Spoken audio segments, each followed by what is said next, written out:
Good afternoon. My name is Maja Trochimczyk. I represent Village Poets of Sunland-Tujunga. Welcome to a reading that we've organized for Sunday, May 22nd, 2022. Our feature today is RG Cantalupo, who is joining us from his home in the San Padre Mountains out there, halfway to Bakersfield, as he told us. And he'll read poems inspired by the war, Remembrances, the suffering. We organized this reading to celebrate the Memorial Day, which is next weekend, but people like traveling on Memorial Day, so we did it a week earlier. Here with us, we have some poets from our organizing group, Village Poets, and also from California State Poetry Society that I'm a president of. To my left is Alice Perot, as a CSPS monthly contest chair, as well as current poet laureate of Sunland-Tujunga. Here to my right is Ambika Talwar, who is on the board of California State Poetry Society as board secretary, and is a great poet and friend. And on camera, we have Joe Tisenzo and Marlene Heath from our group. From our regulars, we have Pat and Yoga Cat. What a great name, Pat. and also we have Frank Ayosui. Frank, teach me how to say your name again. Yosway. Okay, Yosway, that's not so bad. Who is our annual contest chair this year. So whoever wants to submit poems to the contest, remember deadline is June 30th. So for this reading, we will start with some open mic readers, which I think we'll start from our poet laureate of Sunland-Tujunga, and I'll give the floor to Alice. Hi, everyone. Hello. Hello. I'm going to read some oldies but goodies. This is called Now. Now, to be seen as myself by someone, to cease this restless panting and heaving the untold litanies of the past. Now, to sing a song that's fresh, in tune with my own tune, and no rehashing of the festering I left behind. Now, to see the cricket in the dark, to sweeten his love song with my renewing cries, to race the morning sky with the festiveness of one just born into now. Mm-hmm. And this is a silly poem, but I'm going to read it. Green, purple, marshmallow monster, words fall out in odd cascades from your unearthly mouth. I see you in a cloud parallel to this man-tired universe. Sea porpoise soprano singing all the wishing fish notes higher than my woman ears can hear. You rest in an ecstasy flash under all the rainbows. Pot of gold does not shine, but undulates a golden glow. Why are my eyes so slow? They drift away from you and only see that neon sign. Very lovely. Thank you very much. Thank you. Very nice. So now maybe you ask Pat, would you like to read something next? Yeah, I have two things, if that's okay. Sure. The first one is called Symbols. Lily of the valley, light my way with your soft white bell. Chime silently in the green glass vase on the bed table. Stand guard. Peony, fill the pink vase, overflow its bounds, spread your abundance, share your beauty, stand proud. Lilac, spread your scent, your gift to all, purple jewels in a porcelain vase placed before the Virgin. Stand humble. Lily of the valley, peony, lilac, you shine, you thrive, you die. Thank you. All right, and the second one is called I Want. I want to dance with Fred Astaire, backwards and in heels, magical heels, heels that cradle your feet in a crowd of clouds, heels in a diaphanous dress, buttercup yellow. I want to float and twirl and spin with my head held high, looking off into space where I see myself dancing with Gene Kelly, tap shoes on my feet, tip-tapping away on the shining wet pavement, swinging around a lamppost with the rain coming down. I am singing and laughing, shuffling off to Buffalo when I see myself jamming with Dave Brubeck, cigarette-filled ashtray on the piano, the marvelous sax of Paul Desmond tearing my heart in two while my fingers snap, and I hear myself singing the flower duet from Lockme with Beverly Sills. Notes bubble, soar, and twist, and spiral together before fading to nothing. Next time. Thank you. Thank you very much. How about Joe DeCenzo? Joe, would you like to read the poem or two? There we go. Actually, yeah, I have one. Let's see if that does any better. Oh, yeah, that's a little more light on the face. I was visiting a friend earlier this week. Her name's Yolanda. I've known her for about 20 years. And I knew she had a 10-year-old daughter at the time, but when I showed up, there was a 16-year-old boy living in her house with her. And she explained to me that she is fostering this boy who is having a whole string of problems with his stepdad. So he's probably going to be staying with my friend Yolanda. And it was a story that sort of inspired this. I call it Never Changing.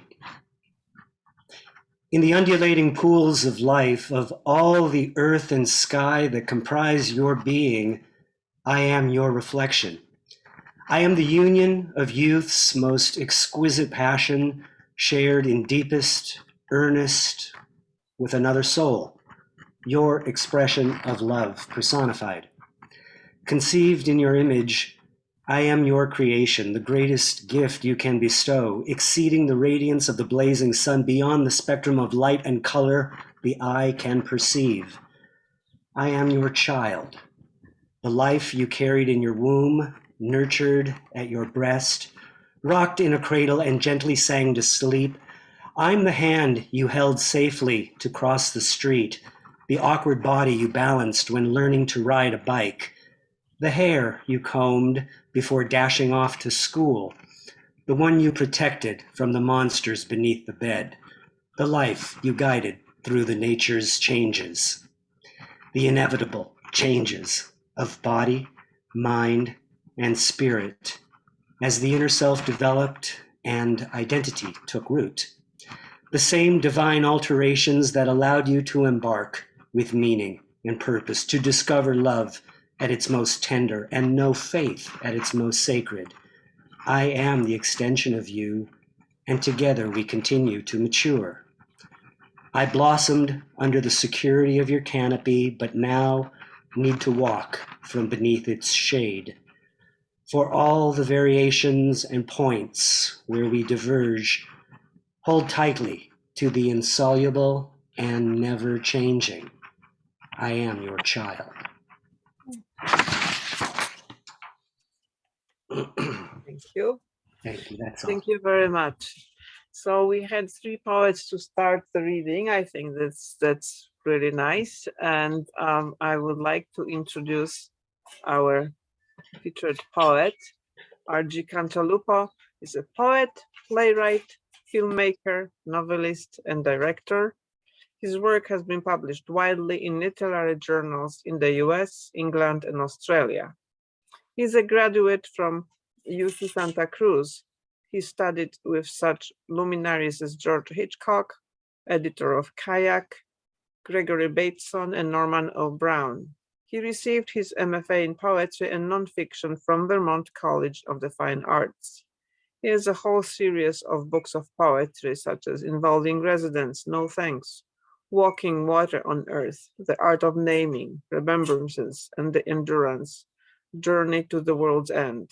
He wrote many other books, adapted plays, and made stage adaptations of various books, and served during the war in the 25th Infantry Division as an RTO, which I don't know what it is. We'll find out later. For infantry company from 1968 to 69, received 3 Purple Hearts and a Bronze Star with a Combat V for Valor Under Fire. And his books are published through New World Publishers or from the author. And as we said in the beginning, he lives in a beautiful, quiet place in the mountain, except for the bears, which are not so quiet at times. So let's hear from the newest book called Remembrances, and hear this unique voice and unique experiences of RG Cantalupo. Welcome.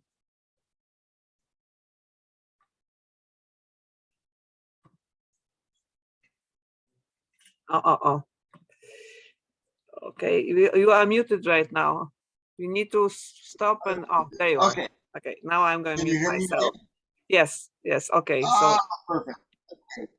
Thank you so much, Maya, for inviting me. Thank you, Dorothy and Alice. It's great to see you always, as always.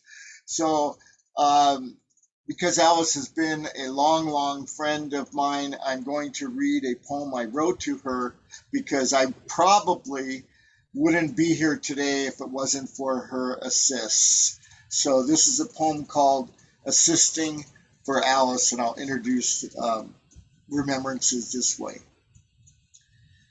Your hands light, graceful as doves atop the wire sutures where surgeons cut through bone. Warmth radiates through the cloth, spirits me into early afternoon sun. The once constant ache fades and dies.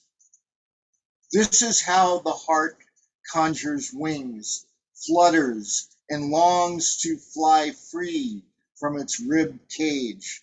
With a simple touch, a palm over the fissure where my 2 chambers quaked and cracked. This is how I wake after so many false, immortal years. Was there a sign I missed to arrive in this bare white room mid-nowhere? Was there a word I lost? A talisman, a conch from Canarsie that called out sea, a redwood cone for seeding a home I squandered. Home. Somehow, during my 5-hour journey through the whirring dark, I've forgotten where that was.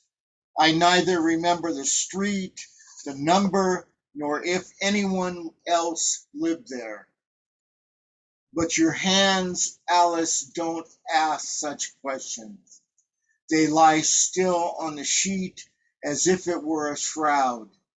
I close my eyes, hear my breath rise and fall beneath your palms, a beat from a past life I lived, not knowing who I was. This is how we mend. This is how we bear. This is how we love. A sound rages in my throat, a voice. If I could decipher it, I would. If I could offer it up as blessing, I would. If I could rise as your hands lift away, I would. I'd name them angels' wings, and I would fly. I was recovering from triple bypass surgery, and Alice made the journey. This was in 2012, made the journey from Los Angeles up to see me in Bakersfield in the hospital. And that assisting made all the difference in the world. So Remembrances is because of that assisting. Thank you, Alice. I'm going to start with a poem from Remembrances called Forgiveness.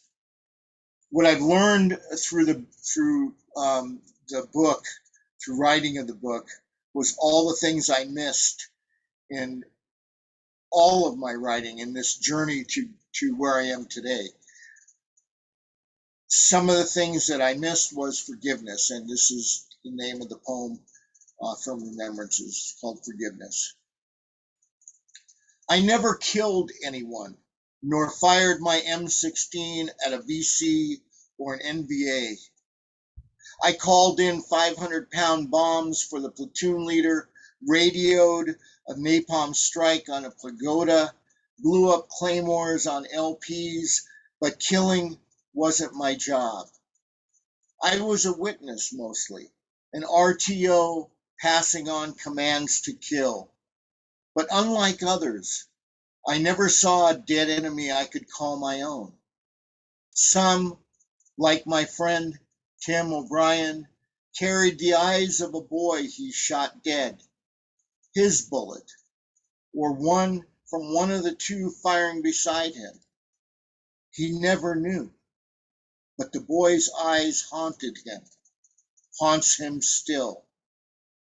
I never got that close. I was like the phantom pilots, dropping bombs on hooches they never saw, or the artillery guys firing from afar. I only counted the ruined bodies. I didn't cut off their ears and call them mine. Still, there are torn faces that return to me in my dreams, and I don't know what to say to them. That I am sorry? That I was just following orders? That the army owned my body and my mind? We can all say that, but it wouldn't be the truth. At some point, some bend in the road, some village where there were only old mama-sans and papa-sans, I could have stopped, aimed my rifle at the sky, put the safety on, and just said, I can't do this anymore. I could have gone to jail for life to save a life instead of pulling the trigger for death. Because there was no reason, really. No justification for being there, for invading or searching or destroying their lives. But I didn't. I made a choice. I obeyed. And so I ask for forgiveness, not from some indifferent God, nor the blue sky, nor these white walls, nor this heart that beats like a mantra every day inside me. But from my friend Teresa, from her and her family and all the Vietnamese I've known or met or never knew. I'm sorry. Please forgive me. I did not know what I was doing. Some of the, Teresa Chook is my friend, and I've learned a lot from her and learned a lot from my experiences going back to Vietnam as well. So this is the title poem of the book, Remembrances. And one of the things I wanted to do in the book was create a different narrative than we usually hear.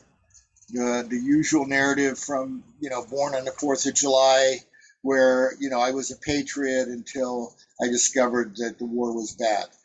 I thought the war was bad before I ever went there, which I'll get into later with draftee. Anyway, Remembrances. I remember the scent of the lotus blossoming under the bridge at Trang Bang, more than the stench of the bodies crumpled along the bank. I remember Lonnie waking from a dream as he lay beside me on a night listening post, more than the half breaths as he bled out, waiting for the medevac to come. I remember the leeches I burned off my legs with a cigarette's ember, more than the embers of the hooch I burned with the angry flick of my hand. If I could fill this body that each day ferries me through this world with only the moments I love, these would be among them. For my life isn't like a boat or a river, but these memories I carry inside me as I tread upstream or downstream toward tomorrow. These remembrances I cherish more than the traumatic ones that each day I must endeavor to forget.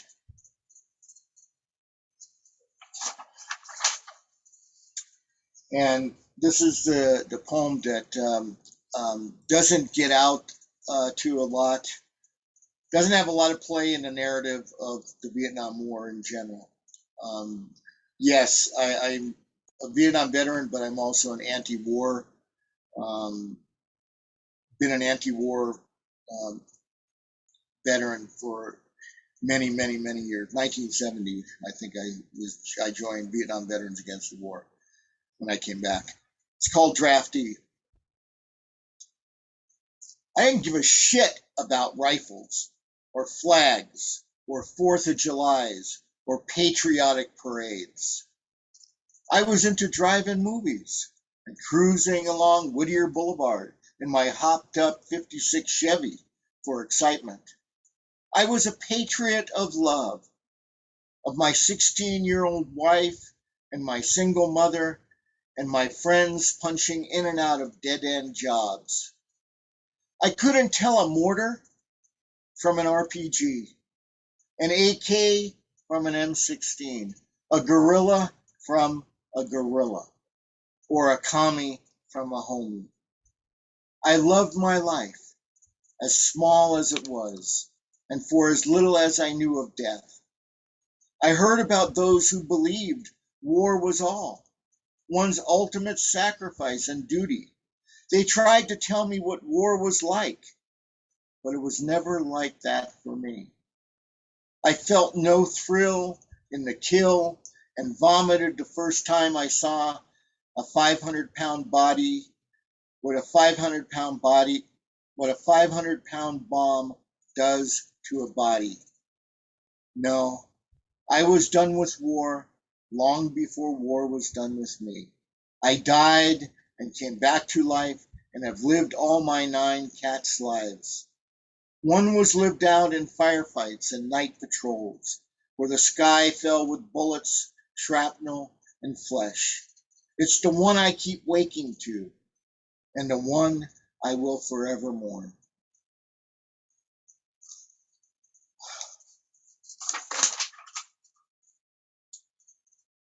One of the things about going through a traumatic war experience is that there seems to be, or there is, more casualties from veterans who come back, whether it's the Iraqi War or the Afghani War or the Vietnam War. The statistics on the Afghani War and Iraqi War is 15,000 died in those wars, 45,000 committed suicide. So this is called prisoner of war, and it relates to that experience that one returns from difficult trauma with. Prisoner of war. The night terrors ended one night, or maybe over many nights, bleeding out till there was nothing left but fragments like the shrapnel that kept rising to the surface of my skin. Even the names, Lonnie, Devil, Spike, Lee, faded into echoes and then were gone. I pressed them onto rice paper at the wall once and put them between the pages of a book like dead flowers, but they're gone too, lost along with the book, sometime during the days when I kept moving to forget where I'd been. 50 years, and all that's left to haunt me are these useless medals I've kept. I found them in a box with some photographs. Janice my 16-year-old wife in a wedding dress, me in my advanced infantry training graduation greens, and these dog tags I hold, name, rank, and serial number, as if there were always another self, a prisoner of war living inside my closet, waiting, ever waiting to be freed.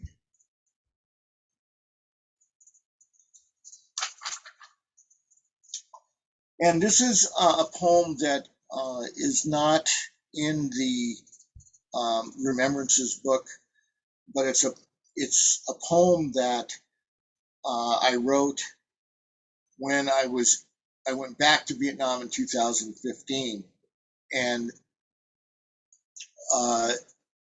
that was a revelation or revelatory experience. And what I was trying to do was reconciliation.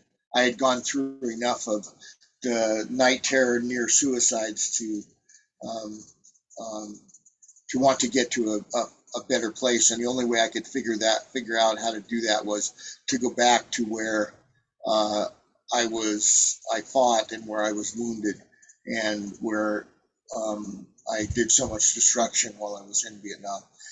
So this was a poem about that experience.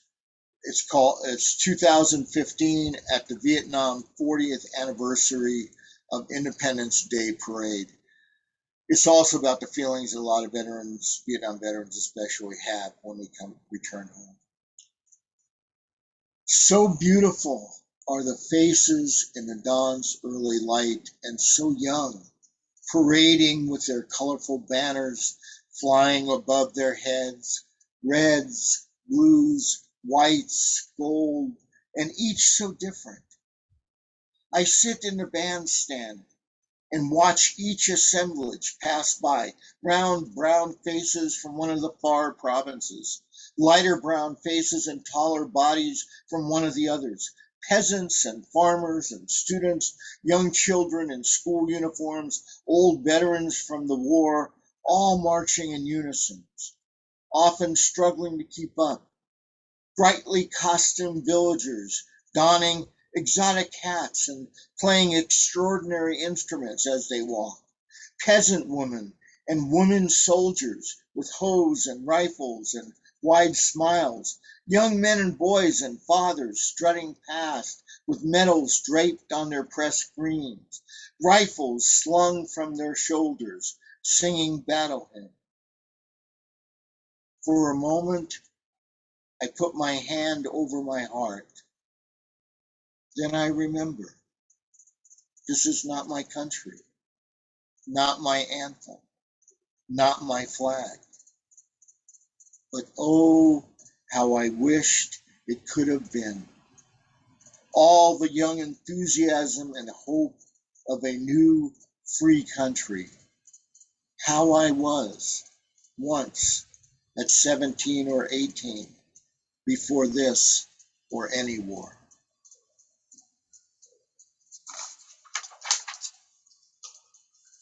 This is from another book of poems, war poems, called No Thanks. And there's a small film or a short film that's made on this as well that I made for that's on YouTube. It's called Want as well.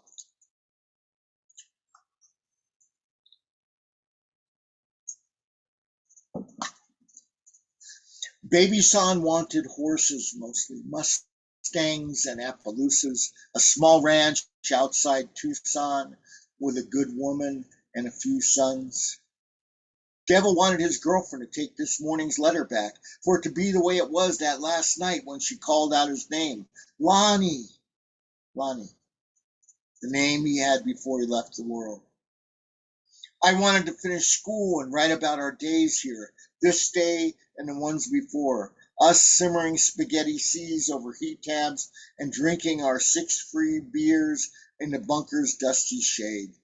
The crackle of green bullets igniting the air outside, far away now as we sat and drank and lied and killed the day, each of us wanting what we knew we couldn't have, till it was time to go and one by one, we stood up and stepped through the blinding doorway and disappeared into the light. And Maya, the question about what an RTO is, I was mostly a witness because I carried a radio on my back. So it was a double-edged sword. In the one sense, I witnessed everything and I could hear and see everything. But in the other sense, I was also the person who the lieutenant or the captain called in bombs on civilians and villages, et cetera, et cetera. So I was the conduit between the lieutenant and my conscience. And so that's what an RTO was, radio operator. This one's called No Thanks. It's for Yusuf Kumanyaka, who wrote a very famous poem called Thanks. So this was my call and response to him, and this is called No Thanks. No thanks for the fire ants parading red stripes down my forearm as I radioed in grids for napalm bombs. Their flaming edges still serrate the black pajamaed shadows beyond my window in this dawn's early mist. No thanks for the blue sliver of freedom I sought, low crawling through elephant grass as bullets ticked off human flags. Between the blades of a lover's fingers, I still wake, an arm's length away from Lonnie's open mouth, bobbing in that stream. No thanks for the white shrapnel stars constellated around my heart's tattered colors. There aren't enough surgeries to diffuse them from my chest's black walls, nor enough names engraved on my imploded eyes to survive me from their ghosts. Take back your phantom limbs, the severed lifelines on my mother's palm, my wife's unnamed aborted son. I never wanted their surrender.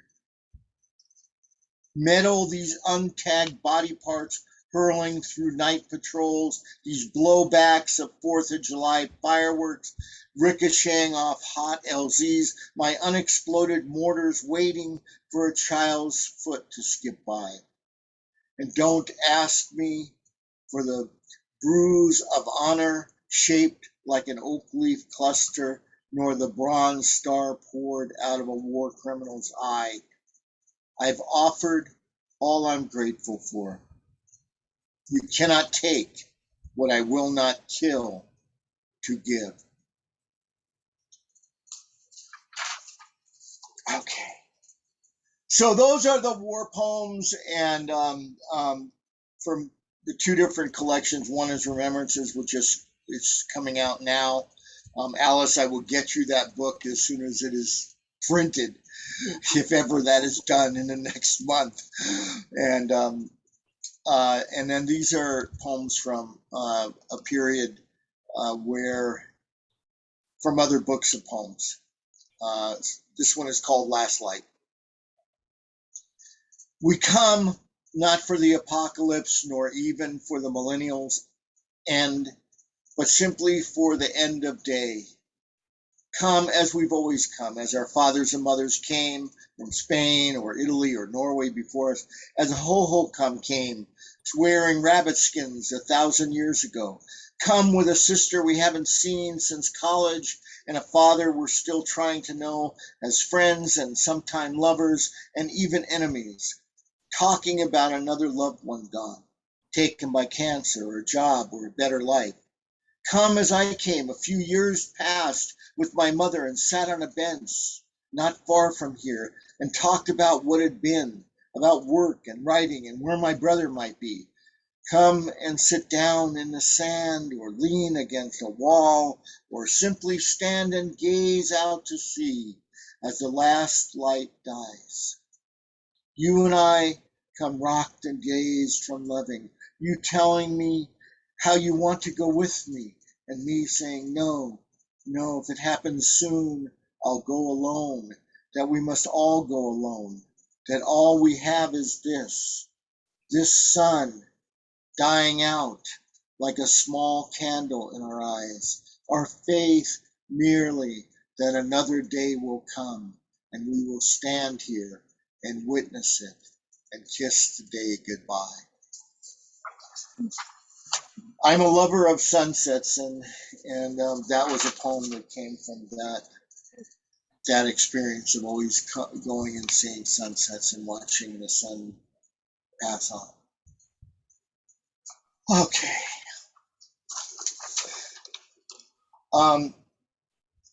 One of the things I have in common with Alice is I was born in New York, in Brooklyn, New York, and this is my experience of Brooklyn, New York, and kind of how I turned into a writer. And I know Alice probably, as an artist, has many of these feelings as well. Certain things make you into who you are, and this was one of them. Black. Before God or light, when my name was still a sound murmuring inside my father's head and rainbows streamed through my dreams, there was black. Me in a black sack, in a belly, a body, a home. Or out walking, bouncing up and down like a beach ball in the dark. Black hole in my unborn soul. Even my hunger was filled with shadows, vague shade from the unlit bathroom where my mother hid from our violent tenement, sang Rockabye Baby to keep me safe inside. Black was the soft fur outside my bedroom window, the moon sliced in half by a telephone pole, black's panther eye.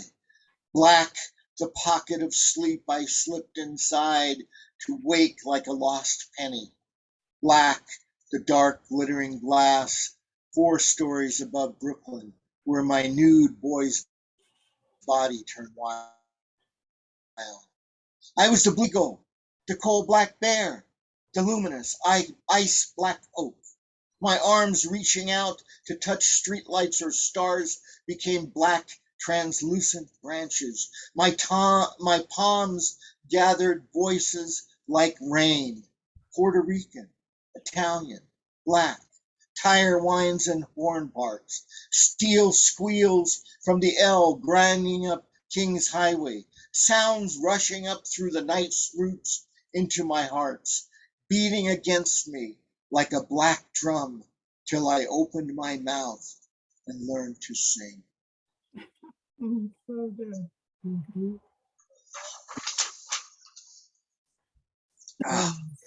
Well, I only have a couple more minutes left, and I want to finish as one finishes. So I'll probably read 2 more poems if that's okay, Maya. Sure, absolutely. We're enjoying ourselves very much. Very nice. Okay. This one is The Art of Poetry, and the last one I'll read is, if I can find it in my lovely mess.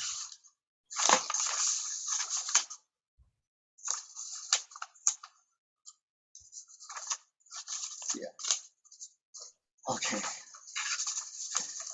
And this relates also to that experience that we all have as artists, and it's called The Art of Poetry. On YouTube, there's a short film called The Art of Poetry, which I created from this. I usually get where I'm going without knowing how I got there.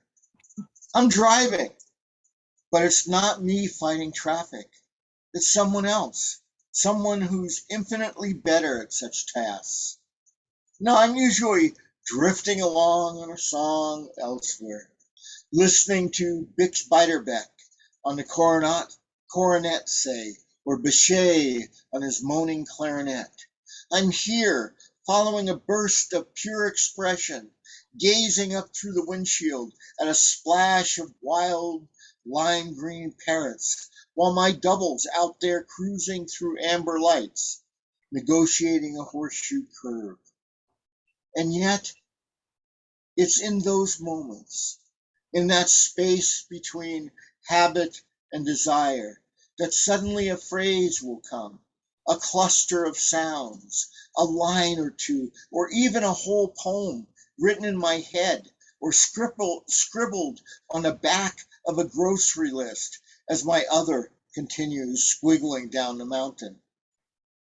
You might think there's more to it than that, a kind of alchemy to the way I multiply from 1 to 3, into this one breaking into a tern, that one watching a flight of green wings, and this last one scatting to the notes of a sweet horn. A magic, say, to how one street shifts into another until poof, I'm there, parked in front of a grocery store or a pet shop. But that's not the way it happens, really. My pen simply rolls forward towards some place I've never been before, where I keep revisiting. And I just go along. I surrender to the mystery. Thank you, thank you. And this is the last one. And it relates to my Cantalupo. So quiet tonight. So quiet tonight, I can hear the stars flare loudly inside my darker sky, the moon melting like a wafer under my tongue. I sit in my good chair, rocking, while the dogs dream at my feet, eyes open, blissful, as if I weren't there. Orange blossoms yawn awake. Sparrows light above my head and gossip on without me. A squirrel scurries across the branch of my arm. Tonight, I am so quiet, I am not Cantalupo. Not even a man, not even an eye. So quiet that when I breathe, my breath turns blue and my voice fills a word no larger than this. Thank Wow. you. That was lovely. Wow, Thank you bravo, so very bravo. much. Big round of applause. Let's Thank unmute you, everybody so we can talk to our poet. Yes, thank you. Thank you. Thank you. Yes, that was really very special. So many wise poems. Ambika, I comment? just want to say this has been such a luminous reading. Your poetry is exquisite, magical, luminous, and so profound. Thank you so much, RG. Thank you. Thank you. Thank you. This was just amazing. It's such a great reading. Yeah, you always make your presentation is always so dramatic and it's so passionate, and you win us all over again. Once more. I'm glad she recorded it. She recorded it so you can tell your friends to come and watch it. And also, where are these YouTube films? I would really like to see it. How do I just put in RG Cantalupo? I'll send you links, Alice. I'll send you links. I think I have 5 or 6 of the poems in film format. Wow. So and I wish I could do more. I mean, I love doing them. It takes a lot of time and it is a little expensive. And Michael, it's nice to see you. It's the first time I've seen you, right? So thank you for coming. Anyway, yeah. Yeah, what I thought about when listening to the poetry, it's not the passion in the drama, but the precision of language, incredible precision and economy of language. It's just such spot on sentences and images that with just a few words, you bring the whole scene to life in the most amazing way. And yeah, the topics are dramatic. We're talking about the war, but it's not the shock of it, it's rather the injustice of it, and that's how there should be no war, and how we all kind of bamboozled into being where there is. So I thought that was just so wise and so profound. But the language, I'm always struck by the quality of your very, very economical and spot on language. Thank you very much for that. Yeah. Also, there's no pretense. There's no pretense. It's soul. It's really soul talk. It's awakening to the soul, and it's soul awakening within. And sadly enough, there's so much poetry that is soulless, and that, you know, and I mean, I don't feel it, and it's just words. But thank you so much for your presence. Yeah. Thank you. I thought I really grew to know you rather through the experiences. And while what you went through was horrifying, I think you sort of focused on a healthy perspective on what it was you were experienced. And so many of your poems ended with a sense of hope. I particularly enjoyed, I think you call it the 40th anniversary poem that from your journey in 2015, and you acknowledging that it wasn't your country and not your flag and not your anthem, and yet you wish you could be there with the joy of a 17-year-old before you experienced the horrors that you did. And I also really, I liked your wording. Oh, one of the earlier poems you were talking about how you didn't know the difference between a commie and a homie and a gorilla and a gorilla. And that was just a fine, clever crafting of words that kept me interested amid all of the horrors. I probably 3 or 4 references you made to Lonnie, a friend of yours, Lonnie, whose visions just seemed to find their way into so many of your works, focusing on your experiences there. But yet, you know, he has a name. And I think the last vision or image that you had was his open mouth floating in a stream. If that's really the last that became of Lonnie, that's just so profoundly sad. But thank you for sharing. And one more thing I want to say is that it's not so much as anti-war, but the responsibility of war. And when necessary, it is necessary too. And the war is first here. The war is first within. And that's also takes me to another text, but I can share that with you another time, because that one begins at the start of war, and the person says, why must I do this? And then the whole sermon is a discussion of this. And that's the Bhagavad Gita. And so what's the responsibility of war? Yeah. I have to say that. Thank you. I mean, I started the book with the start of the Ukrainian war. And part of I know all veterans who have experienced combat, or anybody who's been in a life-threatening situation, the images from the war and the destruction from the war that we see recreates all the trauma that we had 30, 40 years ago, 20 years ago, 10 years ago. It's like if you've experienced rape and then watching a rape in a movie, it stirs all those emotions all over again. And so Remembrances came out of that feeling, I need to do something. I need to respond in some way that's positive. And so, Joe, yes, I mean, that experience in Vietnam really changed me. I mean, they did a documentary on me because I happened to be in the place where the very famous video and photograph of the Napalm Girl, Trang Bang.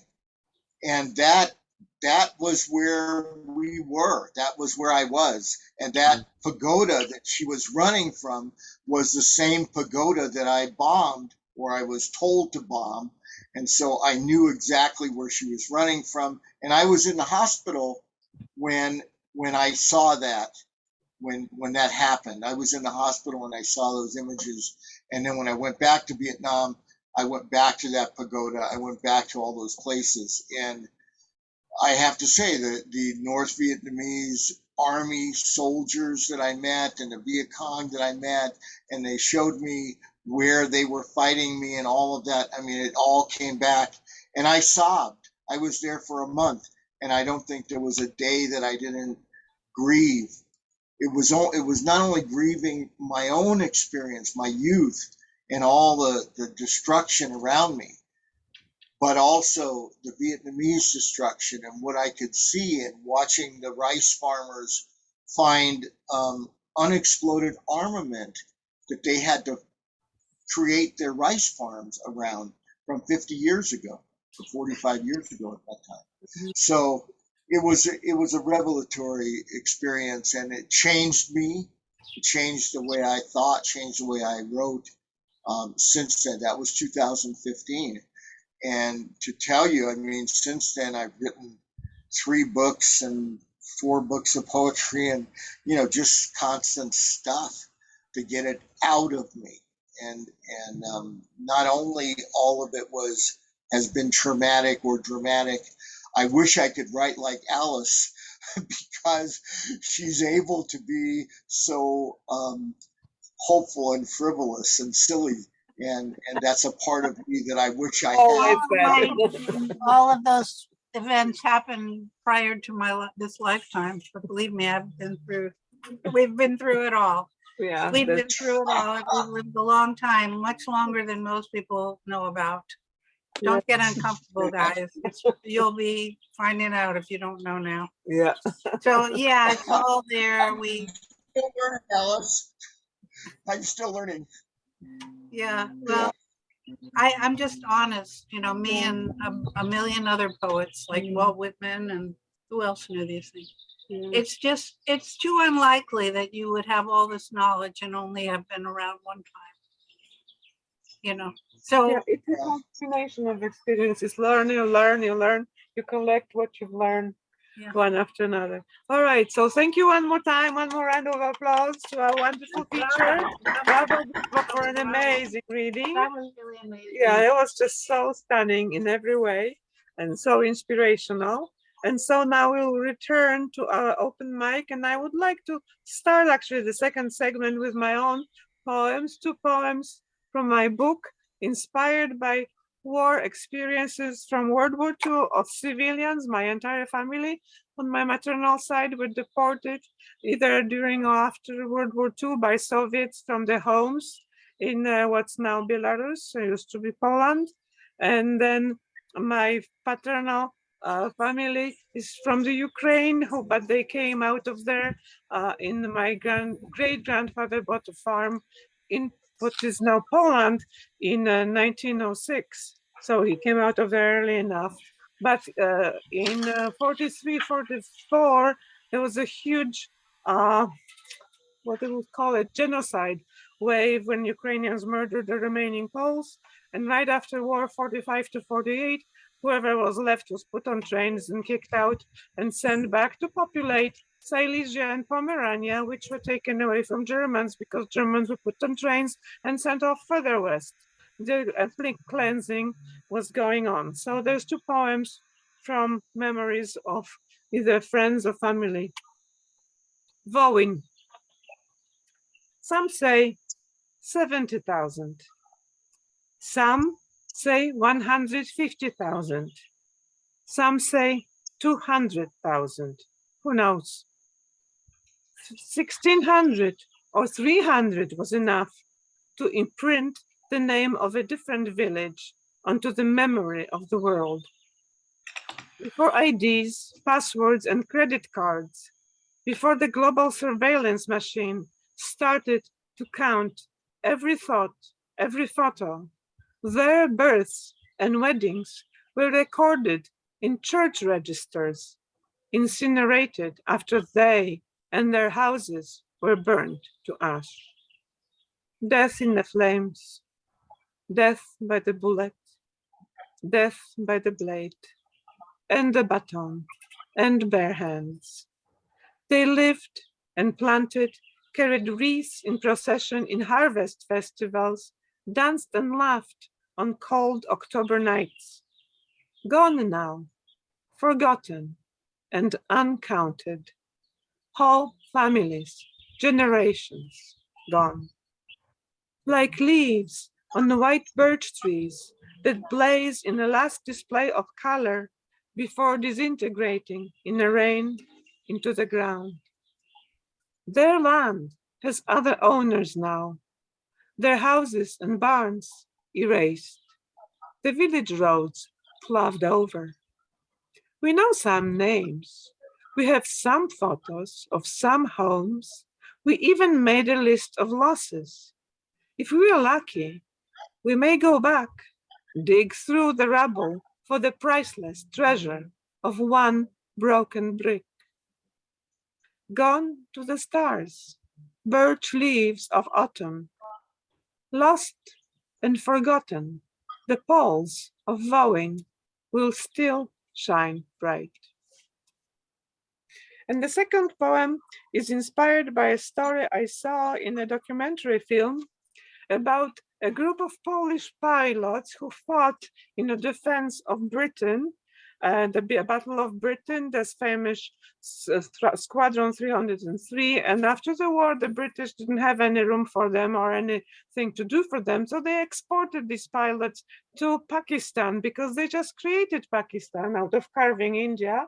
And therefore, the new country needed to have their own military and planes. So they sent those Polish pilots who couldn't go back to Poland because Poland was taken over by Soviet Union with Stalin in charge. So therefore, the former Polish army soldiers were not welcome. So they went to Pakistan as a group. Among them, there were several female pilots. So this one is called A Pilot in Pakistan for pilot Zofia Turovich, who died in 1980. A pilot in Pakistan. She learned to fly, to have wings, to look down at the rolling waves of mountains, the geometry of fields outlined by rivers, dotted by lakes. She longed to see where clouds were born and where they were going. Today, she teaches soldiers of a foreign army how to fly and kill and fly away unharmed. They call it the dogfight, as in dog eats dog, the bigger dog, the faster dog, the dog with sharper teeth, the dogs of war. 6 years was enough of this war. She lost her home, her house, her childhood. She has no future. Alone, wearing blonde curls and a tight belted uniform of a pilot, she is teaching soldiers in a Muslim country how to fly to war. Mm-hmm. Oh, I didn't know that. Wow. Yeah, that's quite a story. Anyway, and they stayed there and they were very celebrated by the Pakistani because they started the whole Air Force in that country, all these pilots. They had a little village of 20 people and they lived there. And then I don't know what happened to the children afterwards, but it was just, people who are taken out, used for war as tools of war by the British and then out. I have more information on that. Yeah, I'll give you the link to the movie. It's also an amazing documentary. Somebody went out and talked to the survivors and found the pictures. And there was one photograph when they were standing in a group with the trainees who were all Pakistani Muslim men, and the women are wearing pants and very tight belted uniforms. And it's like, how on earth this Muslim man will get into a two-seat plane with this woman who is going to teach him how to fly? It's completely against the religious beliefs, right? Women should be all covered in burqas and not showing the face, right? So it's just so bizarre. Anyway, we'll talk about it later. Do you want to read now? Because now we talk about Pakistan and the war and India, so here we have a person with that experience. So as it so happened, I didn't bring any war poems. I wasn't thinking at the time. I'm going to read you this one. It's called In the Wilderness. I'm thinking the pall of gray weaves a heavy blanket. I'm thinking to pierce it with arrows and bring in sunshine. I am thinking I see now beams of rainbows dancing on us all. I am thinking how beautiful is the world, such splendid variations. I am thinking of my sore, swollen jaw, cannot open my mouth. I'm thinking it must be Mom's kitten to be fed tiny bites of chicken. I'm thinking I must be smiling away because it's all that matters. I'm thinking of the tiny blue bird on a rock in Kashmir. I'm thinking of the wayfarers, ones that do not lose their way. I'm thinking of windows where flowers grow.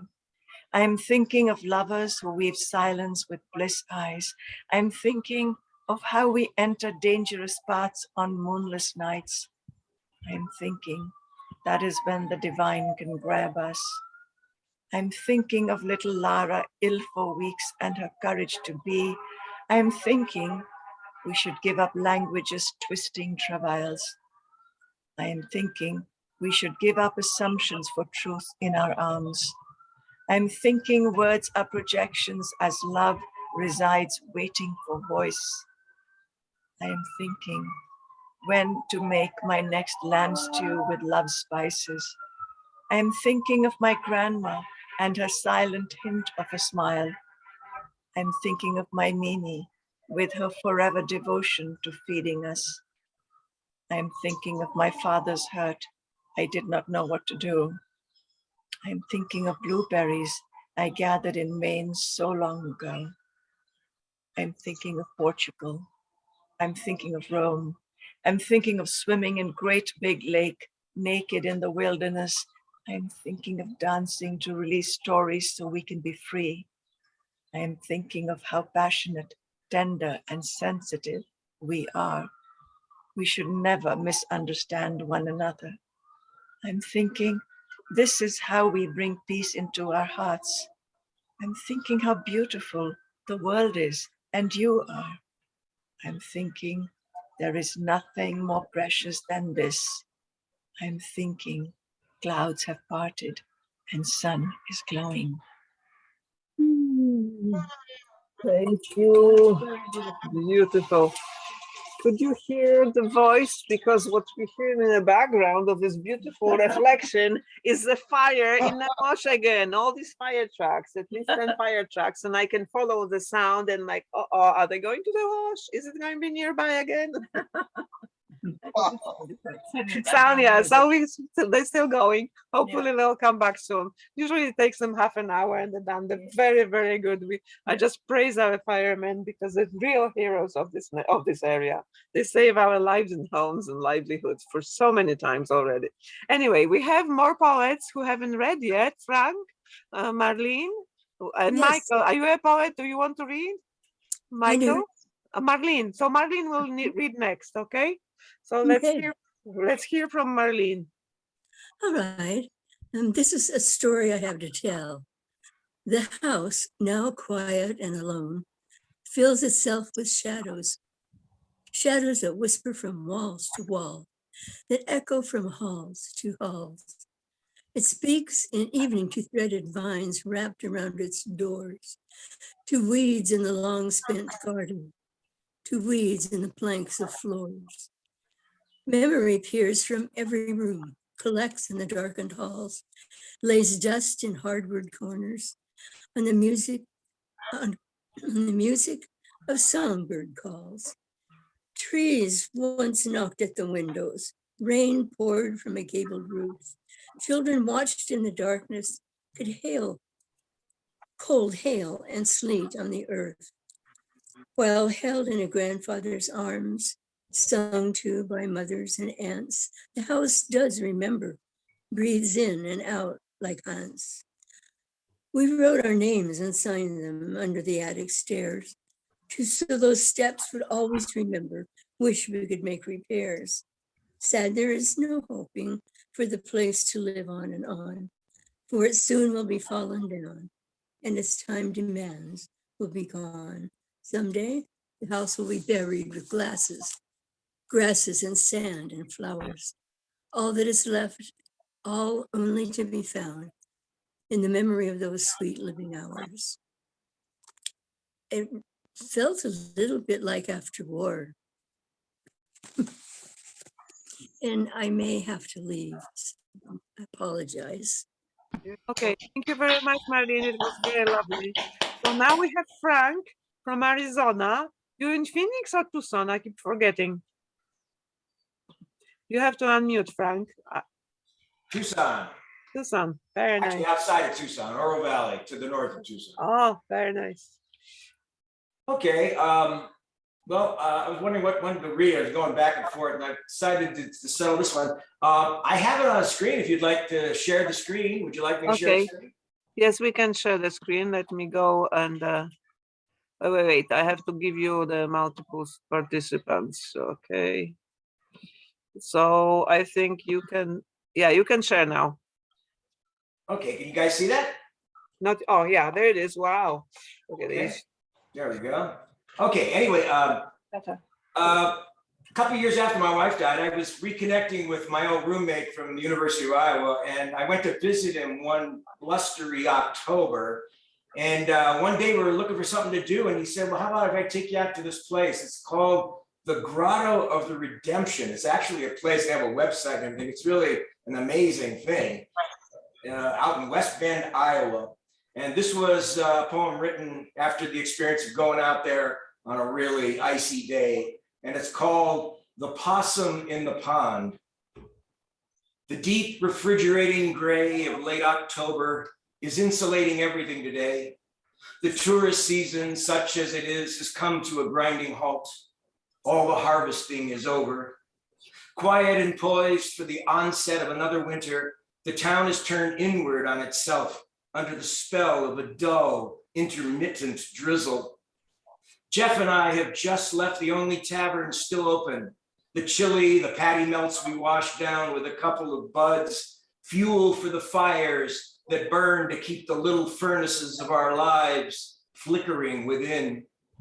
This monument in this curious outpost is ours alone today. It was built here in the heartland by a father, Paul Dauberstein. He followed a voice that drove him to this, his frantic fulfillment, embraced the mania in himself, aspirant to grace. I navigate the confusion, overwhelmed by the madness that is this marvel, this maze of faith, this faux Elysium.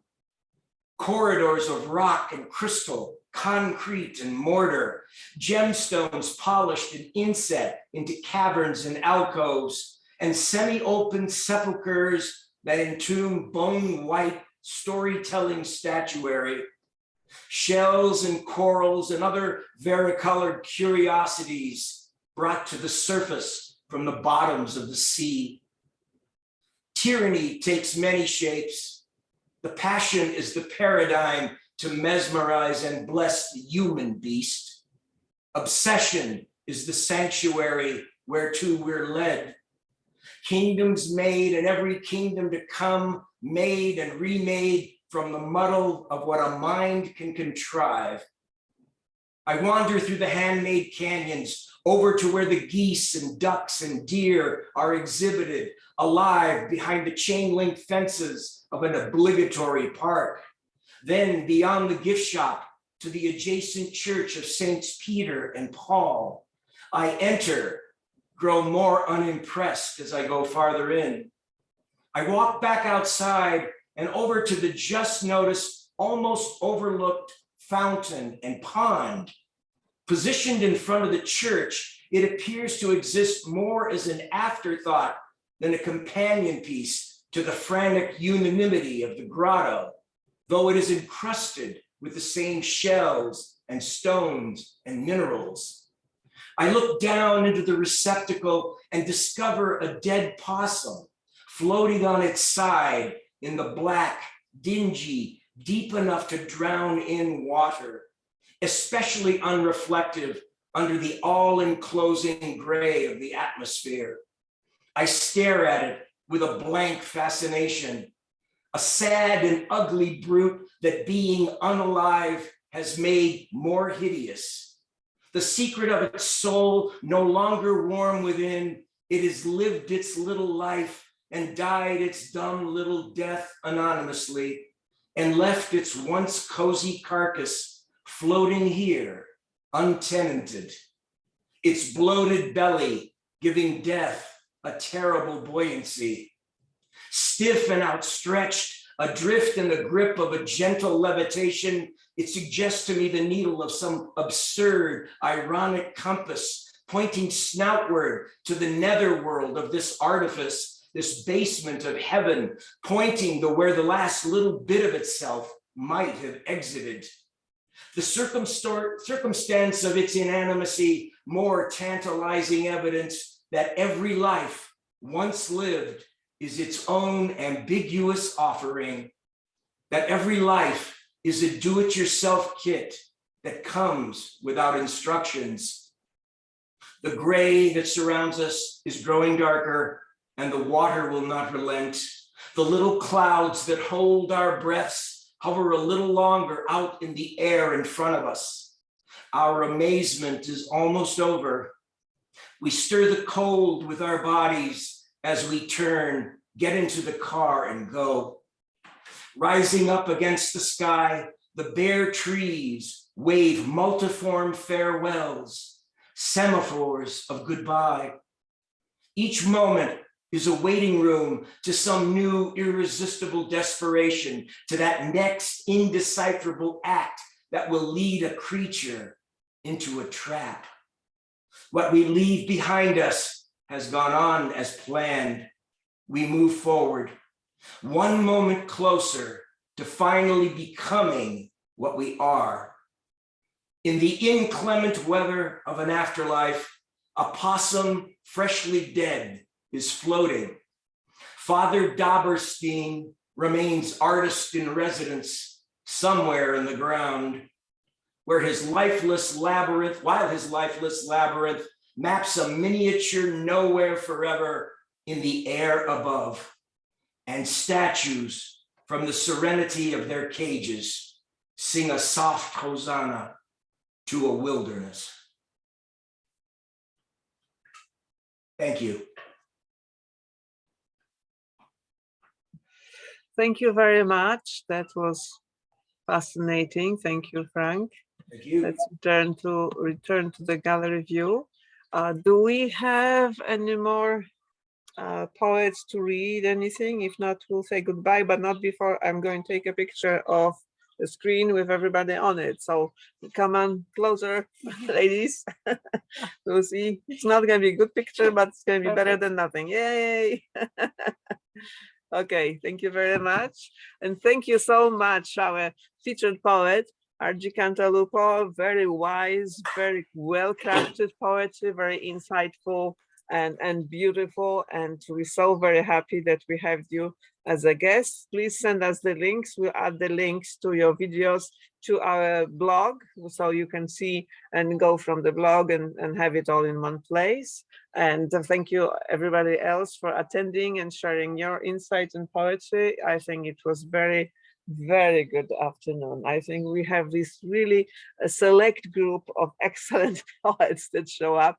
We don't have the blubbering loud mouth.